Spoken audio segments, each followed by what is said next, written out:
அண்மைச் செய்தி.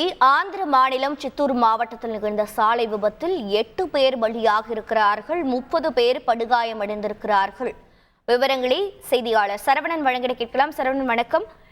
இவ்வளவு பெரிய விபத்திற்கான காரணம் என்ன? தற்போது 30 பேர் படுகாயமடைந்திருப்பதாக தகவல் வெளியாக இருக்கிறது. மீட்பு பணிகள் எவ்வளவு வேகமாக நடைபெற்று வருகிறது?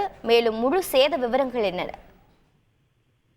பெங்களூரிலிருந்து ஆந்திர மாநில அரசு பேருந்து ஒன்று சித்தூரை நோக்கி வந்து கொண்டிருந்தது. அப்போது பங்காருபாளையம் என்ற ஊரை தாண்டி விஜிலு என்ற மலைப்பாதையில் வந்து கொண்டிருந்த போது அந்த பேருந்தில் சக்கரம் திடீரென வெடிச்சிருக்கிறது. இதனால் கட்டுப்பாட்டையில் அந்த பேருந்து எதிர் திசையில் மாறி சென்றது. இது எதிர் திசையில் வந்த இந்த லாரி வேடிக்கை நேரம் மோதியது. இது பெரும் விபத்து ஏற்பட்ட நிலையில் மேலும் ஒரு லாரி அந்த பேருந்து மீது மோதியது. இது பெரும் விபத்து ஏற்பட்டது. இந்த விபத்தில் சம்பவ இடத்திலேயே 8 பேர் உயிரிழந்த நிலையில் மேற்கொண்ட 30 பேர் படுகாயமடைந்துள்ளனர். தகவல் அறிந்து வந்த மீட்பு படையினர் அங்கு உள்ளவர்கள் மீட்கப்பட்டு உடனடியாக சித்தூர் மருத்துவமனைக்கு சிகிச்சை நேர அனுப்பி வைத்துள்ளனர். மேலும் அந்த பகுதியில் போக்குவரத்து பாதிப்பு ஏற்பட்டுள்ளதால் ஜேசிபி இயந்திரம் மூலம் அந்த மீட்பு பணிகள் நடைபெற்று வருகிறது.